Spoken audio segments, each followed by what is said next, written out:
이제 주기도문의 제일 마지막에 우리를 시험에 들게 하지 마시옵고 다만 악에서 구하옵소서. 시험에 드는 게 하는 것은 마귀가 우리에게 하는 것인데 그 마귀의 계계를 잘 알면 알수록 그 면에서 잘 벗어날 수 있다, 이겨낼 수 있다 하는 것이고, 이제 악에서 구하옵소서 하는 말은 이 악은 바로 우리 심령에 있는 죄악, 죄의 악을 이야기한다고 볼 수가 있습니다. 근데 결국 우리가 죄를 지으면 죄의 결과를 봅니다. 죄를 짓는 그 순간에 달콤할 수도 있고 뭔가 짜릿할 수도 있고 쾌락을 느낄 수 있지만, 원하는 것을 드디어 얻었다고 생각할 수 있지만, 그 죄악은 결국 그 뒤에는 훨씬 괴롭고 슬프고 고통스러운 그 날들이 기다리고 있는 것입니다. 근데 그 죄의 결과로서 그 뒤에 감당할 수밖에 없는 괴로움, 고통, 이런 것과 비슷하지만 다른 게 있습니다. 비슷하지만 다른 것, 그것이 바로 오늘 고난이라고 하는 것입니다. 고난. 이 고난, 영어로 affliction이라고 하는 것인데, 이 고난은 우리가 죄를 지어서 당하는 그 뒤에 그 죄의 결과로서의 힘든 거, 어려운 거, 이것은 벌이라 합니다. punishment. 근데 고난이라 하는 것은 죄와 관계없이 우리의 삶 속에 괴롭고 힘든 일이 벌어지는 것, 이것을 지금 고난이라고 이야기를 하고 있습니다. 이것은 엄청난 차이를 가지고 있습니다. 근데 눈으로 보기에는 비슷해 보여요. 그러니까 힘들고 어려운 일이 있으면 죄를 지어서 그런가 보다 이렇게 생각을 한단 말입니다. 근데 하나님은 죄를 짓지 않아도 하나님의 백성들에게 고난을 허락하실 수 있다는 얘기입니다. 바로 그 면을 우리가 함께 바로 죄악의 결과로서의 괴로움, 이것과 비교해서 보아서 그런 면에 여러분이 잘못된 생각으로 죄를 지어서 괴로움을 당하는데 고난이라고 착각하지도 말아야 되고, 하나님의 그 죄악과 관계없이 우리에게 주는 고난이 있는데 그걸 가지고 혹시 죄 때문에 그런가 하면 곤란하다는 얘기입니다. 가장 대표적인 예가 욥의 고난을 보십시오.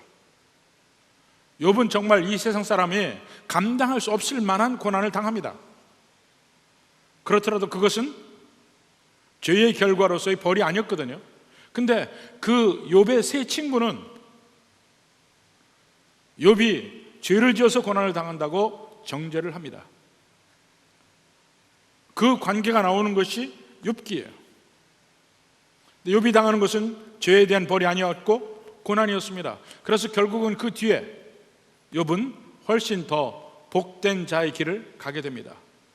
오히려 그렇게 욥을 공격하던 세 친구는 욥의 기도를 통해서 그들이 구원함을 받게 되는 그런 지경까지 가게 됩니다. 그러니까 우리도 이런 면에서 혼돈하면 되지 않습니다. 그래서 고난과 죄악의 결과로서의 괴로움, 고통과 차이가 뭐냐 이게요. 이 차이를 우리 함께 보려고 합니다. 자, 첫 번째로 고난의 가장 근본적인 원인은, 우리 환난, 괴로움의 근본적인 원인은 물론 죄입니다. 죄는 하여튼 모든 나쁜 걸 가져다 주는 그 근본 원인이에요. 이 세상의 질병, 전쟁, 기근, 이런 모든 것도 결국은 악에서부터 나오는 거예요. 죄를 짓는다는 것은 짓는 사람의 명예를 더럽히기도 하고 집이 날아가기도 하고 몸을 망치기도 하고 합니다. 오늘날 수많은 사람들이 우리나라에서도 결국은 자기 죄 때문에 자기의 평생 쌓아놓은 명예가 한꺼번에 날아가는 일이 지금 비일비재하게 벌어지고 있습니다. 도박을 하면서 결국은 자기의 모든 것을 다 잃게 되는 일들도 생깁니다. 죄의 결과들이에요. 제가 전에 미국에서 목회할 때는 아주 유학생 중에서 잘 나가던 유학생이 있었습니다. 근데 뭐 재밌게 살았어요. 쉽게 미국에도 적응도 하고 영어도 빨리 배우고 뭐 미국 생활을 아주 즐겼는데 어느 날 제게 찾아와서 눈물로 기도를 요청을 했어요. 왜 그러냐 그랬더니 하도 이 여자 저 여자 만나고 잠자고 이러다가 미국 여자하고 잤는데 헐피스라는 병에 걸렸어요. 인생은 잘 나가다가 갑자기 거기서 꺾이기 시작한 거야. 눈물로 기도를 요청하고 회개하는데 참 그 병은 낫기도 힘든 병이에요. 그러니까 죄악을 저지르면 그 결과가 반드시 그 다음에는 피눈물을 흘리는 그 순간이 오게 됩니다. 모든 근원이 출발이 죄에서부터 출발해요. 내 죄에서부터 출발하든가 아니면은 다른 사람의 죄, 이 세상에서 여러 사람의 죄가 합해져서 이 세상 전체의 어려움과 고통과 고난, 전쟁도 누군가의 죄에서부터 출발합니다. 어느 집단의 죄에서부터 출발합니다. 근데 일단 출발을 하면 그 사람들만 문제가 있는 게 아니라 전체 나라의 사람들이 괴로움과 고통 속에 빠지게 되는 것입니다. 그 죄악이 모든 고난의 근원인 것은 맞아요. 근데 그 죄에서부터 나온 것이 아니고 믿는 백성들이 고난을 당하는 게 있습니다. 근데 그것은 하나님이 주시는 거예요. 하나님이 허락하시는 겁니다. 모든 재앙은 물론 하나님께서부터 왔다고 고백을 해요. 아모스 3장 6절에 보면 성읍에서 나팔이 울리는데 백성이 어찌 두려워하지 아니하겠으며, 그 다음에 여호와의 행하심이 없는데 재앙이 어찌 성읍에 임하겠느냐. 여호와의 행하심이 없는데 재앙이 어찌 성읍에 임하겠느냐. 그러니까 재앙이 임한다는 것은 여호와께서 허락하셨기 때문에 재앙이 임한다는 것이에요. 하나님이 우리에게 심지어는 믿는 백성에도 고난을 허락하십니다. 그런데 그것은 물론 그 고난 때문에 내가 괴롭긴 한데 그렇더라도 그것이 꼭 내가 죄를 지어서 그 죄의 결과로 오는 것은 아니라 겁니다. 하나님이 허락하시는 고난은 오히려 우리의 유익을 위한 것입니다. 그다음에 고난과 그 죄악으로 오는 고통과의 차이를 보면 고난은요 언제나 외부적입니다. 우리 몸만 괴롭게 해요. 우리 환경과 우리 몸만을 괴롭게 하는 것이 고난인데, 죄에 따른 고통은 영혼을 괴롭게 하는 것입니다. 그게 차이가 납니다. 사실 우리의 영혼은 온 세상보다 귀한 것입니다.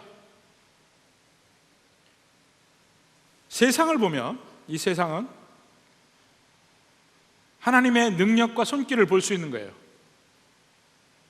근데 우리의 영혼은 거기에 하나님의 형상이 보입니다. Image of God.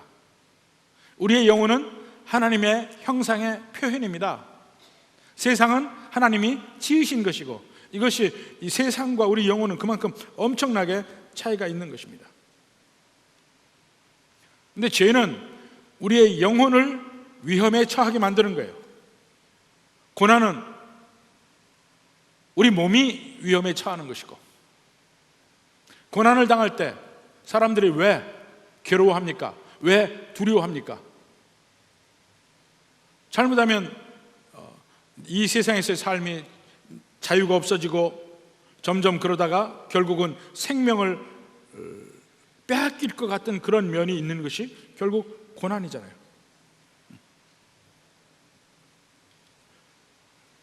근데 중요한 건 우리 영혼이지, 우리의 고난은, 우리 몸을 위협하는 고난은 사실은 우리에게 진짜 우리의 미래를 결정하는 것은 아니라 이겁니다.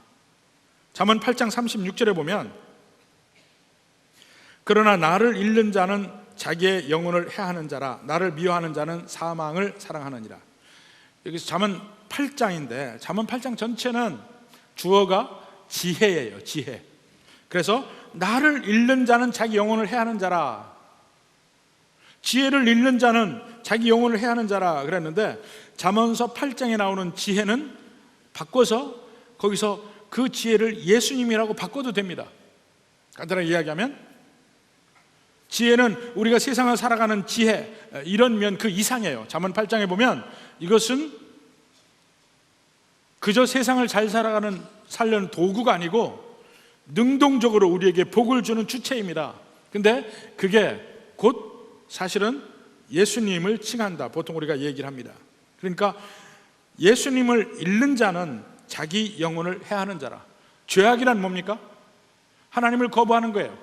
하나님 뜻대로 살지 않고 내 마음대로 살려고 하는 모든 것이 죄악입니다. 그러면 그것이 곧 나를, 자기 영혼을 해하는 자라.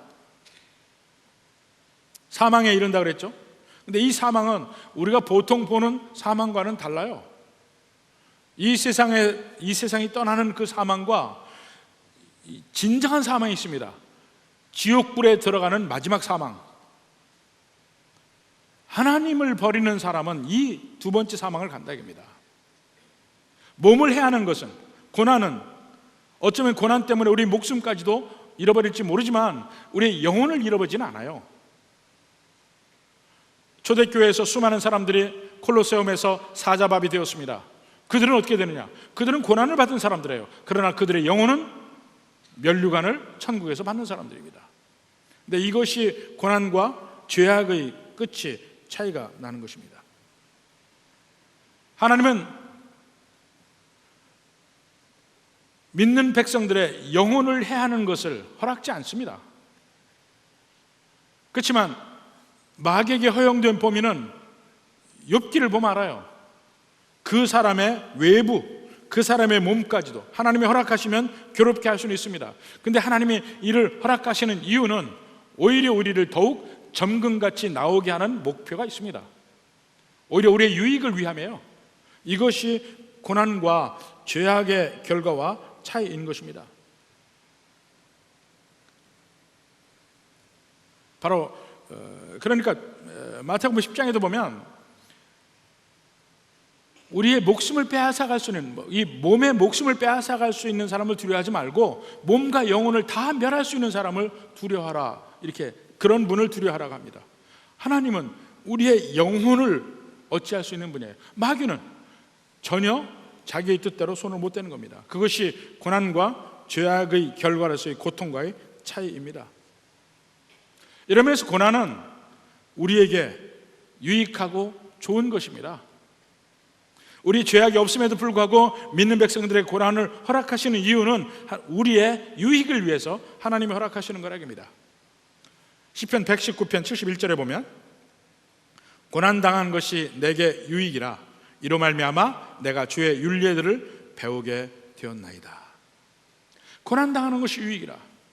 저도 여러 번 또 성도님들 앞에서 얘기를 했지만은 고난을 당하는 것이 오히려 훨씬 유익이라는 것을 제가 경험적으로 느꼈다고 얘기를 많이 했습니다. 오히려 앞으로 내가 잘못될 수 있는 가능성을 제하여 버리고 교만할 수 있는 가능성을 제하여 버리고, 이것이 고난의 역할입니다. 에가서 3장 19절에 보면 내 고초와 재난 곧 쑥과 담즙을 기억하소서. 인생의 쓴맛을 알게 되는 거예요. 근데 그것이 꼭 내게 나쁜 것이 아닙니다. 그 쓴맛을 알게 됨으로 말미암아 진짜 인생의 맛을 알게 되고 정말 하나님 앞에 겸손할 줄도 알게 되고, 그래서 마치 고난을 가시라고 그래요. 가시. 근데 이 가시가 뭘 찌르냐? 우리 마음속에 교만 주머니를 터뜨리는 가시라는 거예요. 아프긴 하죠. 아픈데 마치 우리의 종양을 수술하는 것과 똑같이 그 종양을 칼로 짤 때 아니면은 그 뾰족한 것으로 그 째낼 때 처음에 고름이 터질 때는 아픕니다. 아프지만은 다 짜고 나서는 훨씬 건강해지는 것처럼 이 고난이 그러한 역할을 한다 이겁니다. 호세아서 2장 6절에 보면 그러므로 내가 가시로 그 길을 막으며 담을 쌓아 그로 그 길을 찾지 못하게 한다 그랬어요.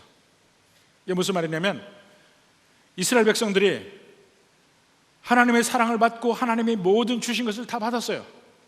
그런데 그걸 가지고 결국은 다른 신을 찾아가요.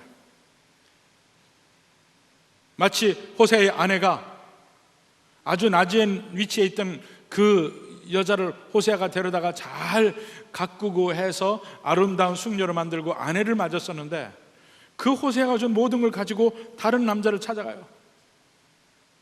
도망간 거야, 다른 남자에게. 그럴 때 호세아 보고, 호세아야, 네가 내 마음 이제 알겠구나. 네가 아내 고멜에게 어떤 마음이냐 묻는 겁니다. 아무것도 없는 벌거숭이 같은 그 여인을 데려다가 씻기고 가꾸고 아름답게 하고 모든 것을 다 주었는데, 그 여인이 다른 남자를 맞아 도망가죠. 하나님이 하시는 말씀이 뭡니까? 그게 내 마음이다. 내가 이스라엘 백성들 노예가 되었을 때 아무것도 자기들 할 수가 없는 그 순간에 내가 그들을 건져내고 그들을 자유롭게 하고 그들에게 젖과 꿀이 흐르는 땅 가나안 땅을 주었는데도 불구하고 그들은 그 땅에 나는 모든 소산을 가지고 바알 신을 섬기고 그 땅의 신을 섬겼다 이겁니다. 다른 신을 섬겼다. 그래서 그들에게 모든 것을 다 결국은 죄의 결과로 잃어버리잖아요. 잃어버릴 때 그 다음에 하나님이 그들을 다시 건지실 때 어떻게 하냐? 여기 나온 대로 가시로 그 길을 막으며 담을 쌓아 그로 그 길을 찾지 못하게 한다. 무슨 말이냐면 막 이제 다른 남자를 찾아가는 길이에요. 다른 남자를 만나러 막 가는 길을 가시로 막고 담을 쌓아서 막는다. 못 가게 한다는 거예요. 그게 고난입니다.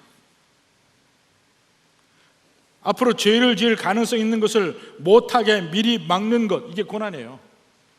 언제나 우리가 믿는 백성이지만은 가능성은 언제나 있습니다. 우리는 죄를 짓고 하나님을 떠날 수 있는 그 가능성이 우리 심령 속에 언제나 있다고 해요. 그것이 죄악 덩어리로 남아 있는 것입니다. 근데 그 가능성을 미리 싹을 제하는 것이 우리에게 고난이라. 저도 고백했습니다.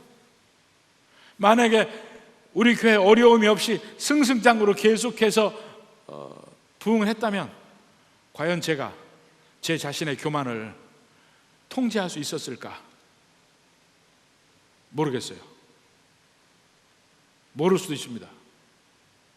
근데 그 환난 속에서 다시 한번 감사한 것은 그러한 싹을 미리 없애주신 그 하나님에 대해서 감사할 수 있습니다. 여러분도 마찬가지예요. 여러분이 살아가는 동안에 매일 모든 것이 아무것도 잘못되는 일이 없이 다 잘 된다고 칩시다. 교만하지 않을까요? 필시 교만해질 것입니다. 세상에 지금도 많은 사람들이 그렇게 가고 있고, 그러다가 환난이 임하게 되면 드디어 그때 생각을 합니다. 닉슨 행정부에 고위 관료로 있던 콜슨이라는 분이 있습니다. 이분이 잘 나갔죠. 닉슨 대통령의 정책 비서관이었고, 근데 워터게이트 사건이 터지고 나면서 그가 감옥에 가게 됐습니다. 같이 연루돼서, 요즘에 뭐 대통령이 잘못되면 그 줄줄이 연루된 사람들 다 한꺼번에 감옥에 가듯이 그도 그런 식으로 갔어요. 그 감옥에서부터 다시 한번 신앙을 회복하고 그 이후로 훨씬 더 정계에서 있었던 것보다 더 유명하게 그 뒤로 소위 그 교도소 사역을 시작을 합니다. 프리즌 미니스트리를 해가면서 그가 쓴 책들이 베스트셀러가 되고 그가 하나님 앞에 낮추고 겸손하고 새로워진 면이 아주 미국 전체를 한번 때렸던 그런 적이 있습니다. 이런 식이에요. 고난을 통해서 오히려 우리는 복된 길을 가게 됩니다. 고난을 통해서 우리는 하나님 앞에 참된 회개를 할 수 있게 됩니다. 예레미야 31장 18절 19절에 보면 에브라임이 스스로 탄식함을 내가 분명히 들었노니 주께서 나를 징벌하심에 멍에 익숙하지 못한 송아지 같은 내가, 주께서 나를 징벌하심에 송아지 같은 내가 징벌을 받았나이다. 주는 나의 하나님 여호와이시니 나를 이끌어 돌이키소서. 그리하시면 내가 돌아오겠나이다. 내가 돌이킨 후에 뉘우쳤고 내가 교훈을 받은 후에 내 볼기를 쳤사오니 이는 어렸을 때의 치욕을 짐으로 부끄럽고 욕됨이니이다. 하나님의 백성들이 자꾸 다른 길로 가려고 할 때 고난이라는 걸 통해서 다시 한번 깨어나게 하고 생각나게 하고, 아이고 하나님 제가 잘못했네요, 회개하게 만드는 그러한 역할을 합니다. 탕자의 비유 기억하십니까? 탕자가 어떻게 아버지께 돌아옵니까? 그냥 돌아온 게 아닙니다. 그는 처음에 아버지를 떠날 때 많은 재산을 가지고 먼 나라로 떠났습니다. 흥청망청 쓰다가 재산이 다 없어지고 마침내 흉년이 되니까 뭐 이국 땅에서 일할 데도 없죠, 재산도 없죠. 돼지 치는 곳에 가서 일을 해도 배를 긁고 가장 낮은 위치에 갔을 때 그가 비로소 생각합니다. 우리 아버지 집에는 하인도 먹을 것이 많은데 이제 아버지 집에 돌아가자. 가장 괴로울 때 가장 낮은 자리에서 생각이 나는 거예요. 그것이 고난의 축복입니다. 그런 고통스러운 순간이 없으면 돌이킬 수가 없는 적이 많습니다. 그러니까 이 세상에서 온갖 악을 행하면서도 하나도 문제도 안 생기고 잘 사는 사람들, 그 사람들을 여러분이 부러워하면 절대로 안 되죠. 그들은 뭡니까? 그들에게는 고난의 축복이 없어요. 고난의 축복, 고난은 축복입니다. 우리가 죄를 짓지 않더라도 고난이 우리에게 얼마든지 임할 수 있습니다. 근데 그 고난은 항상 미래지향적이에요. 죄의 벌은 과거에 네가 이렇게 했으니까, 지금 현재 네가 이러니까 벌을 받아라, 과거지향적이에요. 하나님이 우리에게 허락하시는 고난은 미래지향적이에요. 앞으로 우리에게 오게 될 복을 위해서 하나님이 우리를 미리 준비시키는 것이에요. 고린도후서 4장 17절에 보면 우리가 잠시 받는 환난에 경한 것이 지극히 크고 영원한 영광의 중한 것을 우리에게 이루게 함이니. 현재 환난을 받아요. 근데 환난은 지금 우리가 힘들고 어렵다고 느낄지 모르지만 앞으로 이 환난을 통해서 받게 되는 영광의 크기와 영광의 그 정도가, 이거 비교하면 지금은 경하다, 아무것도 아니다 이겁니다. 지금 현재의 괴로움, 이거 조금 잠깐 받으면 나중에 이것 때문에 오게 되는 영광의 무게는 엄청나다. 이걸 계속해서 이야기합니다. 고린도서 4장만 이야기합니까? 로마서 8장에도 이야기해요. 생각하건대 현재 우리에게 있는 고난은 앞으로 우리에게 나타날 영광과 비교할 수 없다 그랬어요.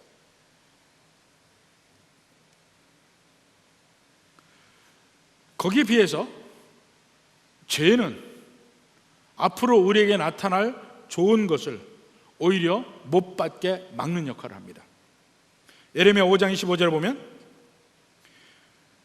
너희 허물이 이러한 일들을 물리쳤고 그 다음에 너희 죄가 너희로부터 좋은 것을 막았느니라.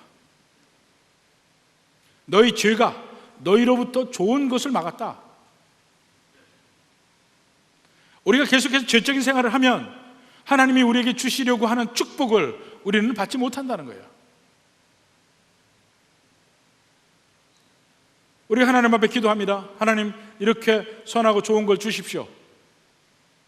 그러면서 죄악 중에 있다면 어떻게 받을 수 있느냐 이겁니다. 받을 수 없다는 거예요. 그래서 하나님이 우리에게 허용하시는 고난은 우리에게 정말 유익하고 미래지향적인 것이다. 이 면을 먼저 얘기할 수 있고요. 고난을 당하는 사람은 물론 외부적으로 힘들어요. 몸도 힘들 수 있어요. 불편해, 괴로울 수 있어요.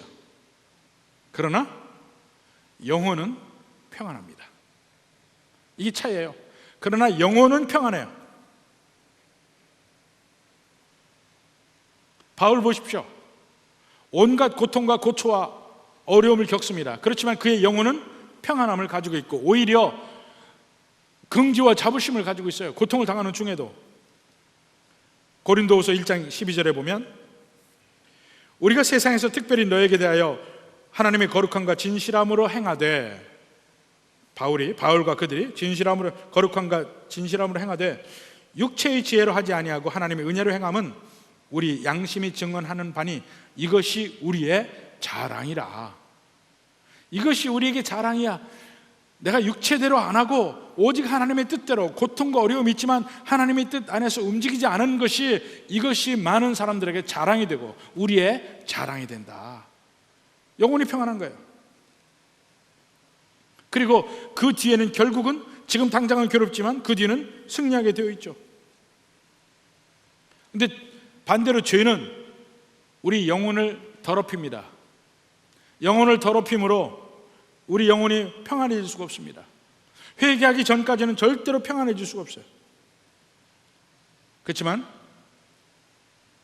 죄와 관계없이 고난당하는 사람들은 영혼도 평안하고 나중에 천국을 가는 것입니다.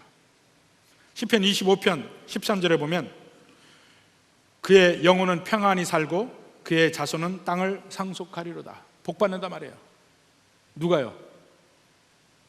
죄를 짓지 않고도, 고난을 당하도 죄를 짓지 않고 하나님 뜻대로 가는 사람은 결국은 영혼도 평안할 뿐더러 나중에 복도 받는다는 거예요. 그리고 고난당하는 그 순간에 하나님이 함께 하시는 것을 경험합니다. 하나님이 고난을 허락하시면 그 허락하시는 가운데 하나님의 사랑을 느낄 수 있다는 거예요. 계속해서 성경에서는 하나님은 그 사랑하는 자에게 고난을 주신다고 이야기합니다. 계시록 3장 19절에도 보면 무릇 내가 사랑하는 자를 책망하여 징계하노니 이러므로 네가 열심을 내라 회개하라. 하나님이 사랑하는 사람은 책망하기도 하고 징계하기도 하고, 이 징계가 고난이에요. 히브리서 12장 7절도 마찬가지예요. 너희가 참음은 징계를 받기 위함이라. 하나님이 아들과 같이 너희를 대화하시나니 어찌 아버지가 징계하지 않는 아들이 있으리요. 징계는 다 받는 것이거늘 너희에게 없으면 사생자여 친아들이 아니니라. 여기서 징계는, 우리 말이 참 좀 그렇습니다. 징계는 잘못한 것에 대한 벌이라는 의미가 아니고, 좋은 말이 훈련이라는 말이 있어요. 훈련, 디시플린이라는 말이 있습니다. 처음에 남자들이 군대를 가려면 겁납니다. 사실은 겁나요. 왜 겁나느냐? 가면 괴로우니까. 뭐 때문에 괴로워요? 훈련이 괴롭습니다. 훈련이 아침부터 저녁까지 막 그 전에 안 했던 운동해야 되죠. 막 뒹굴어 가면서 훈련을 받아야 되잖아요. 근데 그때 제가 나중에 저도 후반기 교육, 10주 교육까지 받으니까 그 논사훈련소 4주 교육인가요? 다 잊어버려서 모르겠네요. 4주 교육인가? 그 다음에 후반기 10주 뭐 이렇게 받고 왔다 갔다 하니까 거의 한 5개월, 6개월을 훈련으로 보냈어요. 근데 처음에는 막 괴롭기만 하더니 점점 그 교관들이 그 얼차례를 시키는 목적을 이야기를 해요. 매번 얼차례를 시켜. 그러니까 이 얼차례 기합을 받으면 싫은데 오히려 나중에 후반기 교육 가서는 그걸 쭉 설명을 하는 거예요. 얼차례라는 이유, 중간중간에 마음까지 놓는 휴식 시간을 주면은 자꾸 딴 생각을 한대. 그래서 탈령병이 생긴대요. 그래서 그걸 못하게 하기 위해서 정신없이 이 앞에만 집중하게 하기 위해서 얼차례를 준다는 거예요. 또 하나, 그 얼차례는 체력 단련을 목표로 한다는 거예요. 두 가지 이유를 정확하게 얘기해 줘요. 체력 단련을 목표로 하기 때문에 얼차례를 당하면 괴롭죠. 근데 괴로운 가운데 체력이 점점 단련돼서 이 훈련이 다 끝나고 나면 여러분 함부로 다른 사람하고 싸우지 말라는 거예요. 왜냐하면 여러분 주먹이 옛날 주먹하고 다릅니다. 한번 상대편을 치면은 옥수수가 다 날아갑니다. 이런 얘기까지 다 해요. 자기도 모르게 힘이 세지고 그랬다는 거예요. 근데 그게 다 어디서부터 나오냐? 얼차례에서부터 나온다는 거예요. 그걸 충분히 설명을 하면서 계속 이끌어 나가니까 나중에는 그걸 받아도 전혀 부담이 안 돼. 이건 뭐 이걸 혹시 얼차려 받을까 봐 막 전전긍긍하지 않고 당연히 그 뒤에 훈련 오는 거 생각하니까 그 다음에는 군대가 좋아지더라고. 후반기 10주 교육까지 받고 나니까 군대가 좋아져요. 멋있고 자꾸 그게 느껴지더라고. 나름대로 그게 있는 겁니다. 처음에 그렇게 싫었던 군대가 가서 훈련을 받고 어느 정도 이제 거기서 이제 몸도 다져지고 뭐 군대에 적응하는 훈련 다 하고 나니까 군대가 좋아져요. 정상적인 군인이 되기 위해서는 반드시 그 훈련이 있어야 됩니다. 그건 잘못해서가 아니죠. 훈련이 있어야 정상적인 군인이 되죠. 크리스천도 마찬가지입니다. 예수 믿습니다. 눈물 흘리고 주님 앞에 나온 게 다 크리스천으로 됐느냐? 그건 아니잖아요. 심령이 변했죠.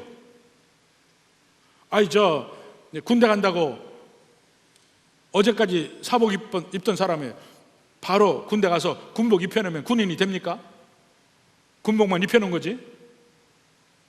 훈련을 받고 나면 군인이 돼요. 하나님 나라도 하나님의 백성들이 이 세상 사람에서 하나님의 나라의 사람이 되기 위한 그 과정이 훈련입니다. 고난입니다. 그러니까 고난이 없으면 하나님의 자녀가 아닌 거예요. 여러분 예수님 믿으면서 고난이 없습니까? 그건 제대로 믿은 게 아니죠. 나 예수 믿습니다. 그렇기 때문에 나는 이걸 지킵니다. 이때부터 고난이 생겨요. 예수님 믿음에도 불구하고 세상 사람과 똑같이 행동하면 여러분에게 고난이 없을지도 몰라요. 하나님 주는 고난. 근데 하나님 주는 고난은 없지만 세상의 죄악 쪽에 사는 고통은 여러분에게 있게 됩니다. 이게 차이예요. 엄청난 차이예요. 그래서 이 고난이 없으면 사생자고 친아들이 아니니라 하는 말이 바로 거기에 있습니다. 예수 믿으면서 고난을 두려워하지 마십시오. 당연히 있는 것이에요. 죄악을 믿는 사람이 죄를 지으면 그 다음부터 나오는 것은 물론 고난일 수도 있지만은 그 죄의 결과로 나오는 것은 하나님이 죄와 관계없이 주시는 고난과는 다른 거예요. 회개해야 되는 거예요. 대표적인 예가 다윗이 우리아의 아내를 범했을 때입니다. 사무엘하 11장 27절부터 보면 그 장례를 마침에 우리아가 죽은 거예요. 전쟁에서. 그 장례를 마침에 다윗이 사람을 보내 그를 왕궁으로 데려오니 이제 우리아의 아내를 왕궁으로 데려온 거야. 그 남편이 죽으니까. 그가 그의 아내가 되어 그에게 아들을 낳으니라. 다윗이 행한 그 일이 여호와 보시기에 악하였더라. 다윗이 행한 그 일이 여호와 보시기에 악하였더라. 그래서 그 뒤부터 다윗이 온갖 환난 속에 들어갑니다. 근데 그것은 지금까지 이야기한 고난이 아니에요. 죄의 결과에서 오는 온갖 괴로움이지. 결국 그러한 가운데 다윗은 회개하고 주님께 돌아오는 일이 있게 되는 것이죠. 그리고 하나님의 백성들은 고난을 당하는 중에도 죄가 없이 당하는 고난을 이야기합니다. 고난을 당하는 중에도 하나님이 끊임없이 그들을 붙들어 주십니다. 격려하고 붙들어 주셔요. 자, 이사야서 63장 9절에 보면 한번 적어 놓으십시오. 63장 9절에 그들의 모든 환난에 동참하사. 하나님이 동참했다는 얘기예요. 이스라엘 백성들의 환난에 하나님이 동참하사 자기 앞의 사자로 하여금 그들을 구원하시며 그의 사랑과 그의 자비로 그들을 구원하시고 옛적 모든 날에 그들을 드시며 안으셨으나. 믿는 백성들의 고난에 동참한다. 그것의 극치가 십자가예요. 하나님이 우리의 고난에 동참하고 우리보다 먼저 고난을 당하시고 우리보다 훨씬 강한 고난을 당하시고 그리고 살아나셔서 우리의 첫 열매가 되시는 것입니다. 우리도 그렇게 하는 것이고. 그리고 이러한 고난 중에 있을 때 믿는 백성들이 하나님은 우리를 강건하게 하십니다. 강건하게 하셔요. 시편 37편 39절 의인들의 구원은 여호와께로부터 오나니 그는 환난 때에 그들의 요새이시니라. 환난 때 그들의 요새. 환난 당할 때 우리가 해야 될 일은 뭐냐? 오직 하나님을 향하는 길밖에 없어요. 그게 고난에 참된 유익을 받는 비결입니다. 우리에게 고난이 임하면 먼저 우리의 생각과 눈을 하나님께 돌려서 하나님을 향해 하나님을 잡으려고 노력해야 돼. 그럴 때 비로소 고난에 참된 의미가 살아나는 겁니다. 우리에게 고난을 주시는 하나님의 의도가 제대로 되는 거예요. 하나님을 봐야 돼요. 그리고 고난 당하는 중에도 하나님이 그렇게 우리를 위로하시고 격려하시고 그런 면이 있고, 그것을 통과할 때까지 우리를 붙드시고 통과할 때까지 우리와 같이 고난에 동참하시고, 그리고 나서 고난을 통과한 이후에 어떻게 하시느냐? 이 세상에서 더 많은 복을 주시고 영생으로 우리를 축복하십니다. 마태복음 19장 29절. 또 내 이름을 위하여 집이나 형제나 자매나 부모나 자식이나 전토를 벌인 자마다, 하나님을 위해서 이 모든 걸 벌인 자마다 여러 배를 받고 또 영생을 상속하리라. 제가 처음에 예수님 믿을 때, 전에도 말씀드렸을 거예요. 처음에 예수님 믿을 때 제일 제가 힘들었던 건 다른 게 아니었습니다. 친구들과의 관계가 끊어진 것이 제일 어려웠어요. 전 친구들을 아주 좋아했습니다. 근데 예수님 안 믿을 때니까 그 친구들이 다 술을 먹을 거 아니에요. 술자리 가 있죠. 저는 원래 몸이 술을 잘 안 받아요. 그래서 술을 잘 좋아하진 않습니다. 옛날에 믿기 전에도 한두 잔 먹으면 속이 그 다음에 부대껴서 별로 안 좋아해요. 근데 술자리는 가요. 왜냐하면 그래야 친구들하고 어울리니까. 맨날 타박받아요. 안주 킬러라고. 안주만 먹는다고. 술은 안 먹고. 그래도 가요. 친구들이 좋아서. 근데 예수님 믿고 나서 제일 먼저 술자리를 안 가니까 친구가 끊어지는 거예요. 그게 제일 처음에 예수님 믿을 때 제가 힘들었던 겁니다. 근데 시간이 흐르면서 처음에 교회에 완전히 정착하기 전에 교회 다니긴 하는데 친구들은 끊어지고, 그때 잠깐 어려움이 있었어요. 마음적으로. 근데 조금 있다가 교회 안에서 예수 믿는 사람들을 사귀기 시작하면서부터 그때 비로소 깨달았습니다. 여기가 진짜 친구구나. 진짜 친구가 여기 있었구나. 술 친구는요, 자기 술 먹을 때 파트너가 필요한 거예요. 골프 친구는 자기 골프 칠 때 파트너가 필요한 겁니다. 테니스 친구는 자기 테니스 치려고 하는데 파트너가 필요한 겁니다. 내가 필요한 게 아니야. 자기 파트너가 필요한 거야. 나를 위해서 존재하는 게 아니에요. 자기를 위해서 존재하는 거야. 다 생각해 보십시오.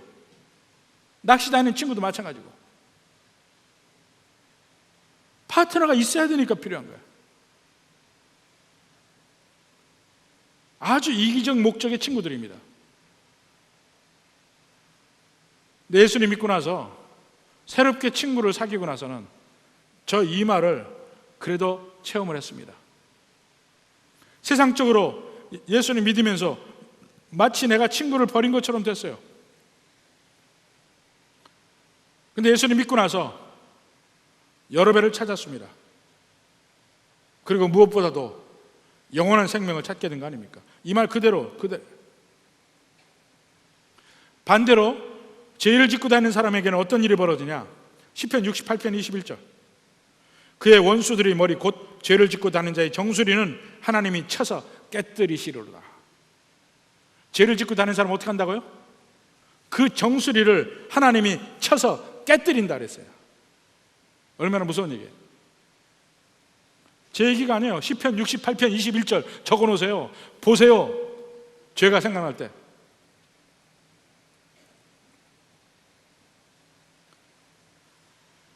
그리고 죄악과 고난의 면을 생각할 때, 고난을 당할 때는 자기 혼자 당해요. 다른 사람에게 영향이 없습니다. 자기 혼자 당하는 건데, 죄는 여러 사람에게 피해를 줍니다. 믿지 않는 사람들에게 상처를 주고 내가 죄를 지면 그들이 믿으려고 하는 기회도 박탈하게 되고, 에이 저런 사람이 있으면 내가 교회 안 가지. 또 다른 사람에게 잘못된 담대함을 줘요. 아 저렇게 해도 문제가 없구나, 나도 저렇게 해도 되겠구나, 이렇게 생각해.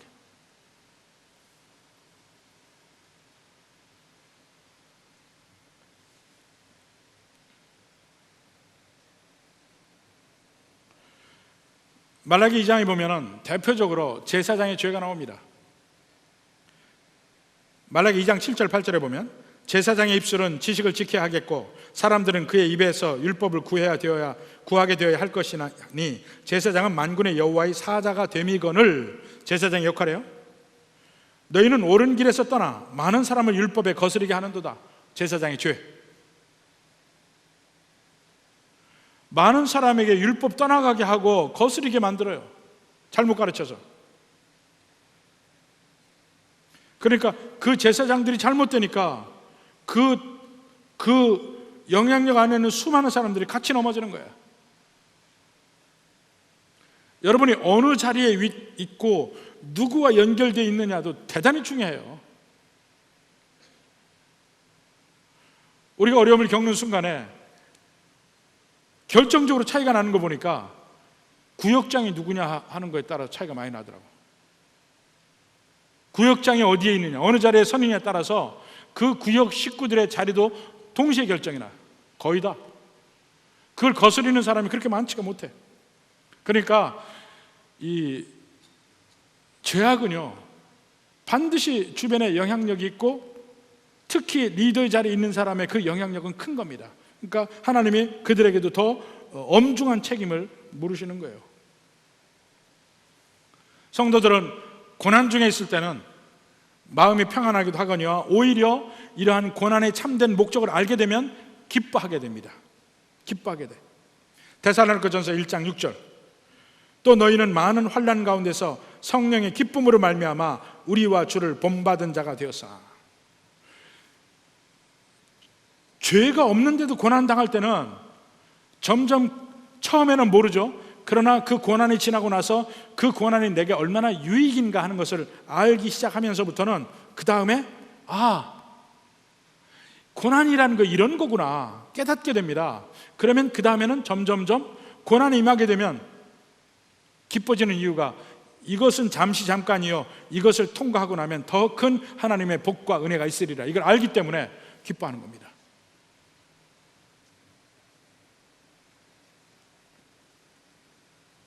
히브리서 10장 34절. 너희가 갇힌 자를 동정하고 너희 소유를 빼앗기는 것도 기쁘게 당하는 것은, 소유를 빼앗기는데도 기쁘게 당한 것은 더 낫고 영구한 소유가 있는 줄 알미라. 지금 히브리서를 읽는 사람들이 누구냐면 로마에 있는 크리스찬들이에요. 근데 로마에 있는 크리스찬들이 로마 황제의 명령에 의해서 모든 로마에 있는 유대인이 전부 쫓겨납니다. 왜냐하면 그 안에서 크리스찬들과 전통 유대인들이 막 싸우고 이러니까 다 쫓아내요. 완전히 재산을 다 잃었죠.